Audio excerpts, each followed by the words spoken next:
Ten Hag lodges Man United kill request. Leny Yoro return date target. Bellingham signing in January. Hello soccer fans, welcome to Manchester United Daily Updates. If you enjoyed the video, please hit the like button and subscribe to the channel. Manchester United boss Erik ten Hag has admitted that his side need to kill in the box. The Red Devils have racked up the third highest XG tally in the entire Premier League, 9.5, so far this campaign, but they have only scored 5 goals and currently find themselves down in 11th place. Due to their lack of finishing touch, Ten Hag's side have only amassed 7 points from their opening 5 games and they are already 6 points behind league leaders Manchester City, ahead of Man United's Europa League clash against FC Twente on Wednesday. Ten Hag was asked about his side's relative inability to finish off chances so far this season. In response, the Dutchman admitted, "We created a lot of chances in the first games of the season and last week we scored 7 against Barnsley, so we are capable of scoring many goals. But it's a part of the game, we have to improve and we have to kill in the box. There are different aspects of this. The most important thing is you create chances and we create a lot of good moments, we are very creative, we have many opportunities to score goals, keep this process going and finishing to work on." Man United's lack of clinicalness has been spread around their forward line, with Bruno Fernandes, Joshua Zirkzee and Alejandro Garnacho all in the top 7 Premier League players for XG underperformance so far this season. Rasmus Højlund made his first appearance of the campaign off the bench against Crystal Palace, and the Dane's absence through injury has been sorely felt during the opening weeks of 2024-25. Højlund netted 10 goals in 25 Premier League starts last season, and although Zirkzee's all-round game has impressed since his summer move from Bologna, the Netherlands international is yet to establish himself as a reliable goalscorer at Old Trafford. Leny Yoro return date target as Star makes transfer claim. Manchester United get the European campaign underway on Wednesday evening when they welcome Erik ten Hag's side former team FC Twente to Old Trafford. The Eredivisie team were the first and last side in the Dutchman's playing career, as he made 188 appearances across 2 spells with the club.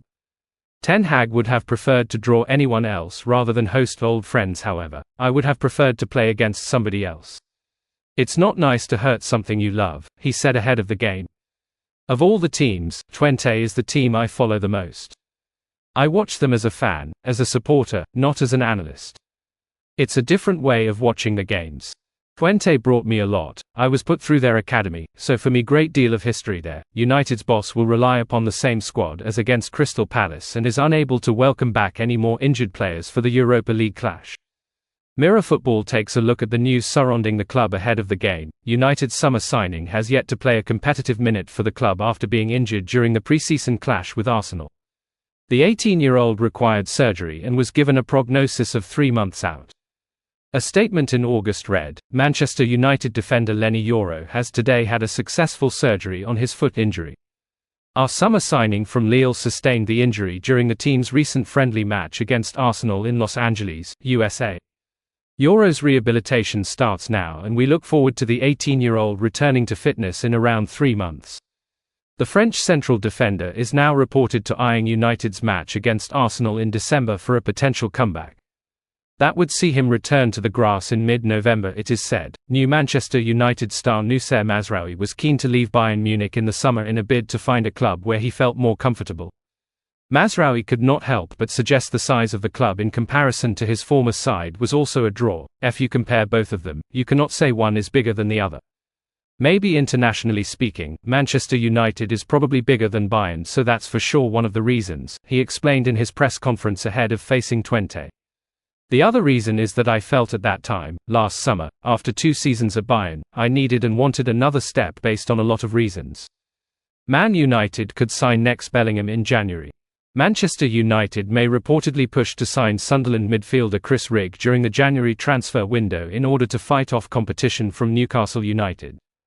Rigg, 17, is one of the most highly rated youngsters in the English football pyramid, and he has frequently been compared to Jude Bellingham since his breakout onto the senior stage. Man United have been tracking Rigg's development for the past few months, although multiple top clubs are also monitoring his progress at the Stadium of Light. In fact, Real Madrid were recently linked with a sensational move for the Sunderland teenager, while Newcastle are long-term admirers. However, Man United are desperate to win the race for Rigg's signature, and they are ready to launch a January pursuit in order to complete a deal for the 17-year-old. That is according to TalkSport, who report that Rig is seen as the perfect player for Man United's new youth revolution under Ineos reign. Rig became Sunderland's second youngest player of all time when he made his senior debut against Shrewsbury Town at just 15 years and 203 days old.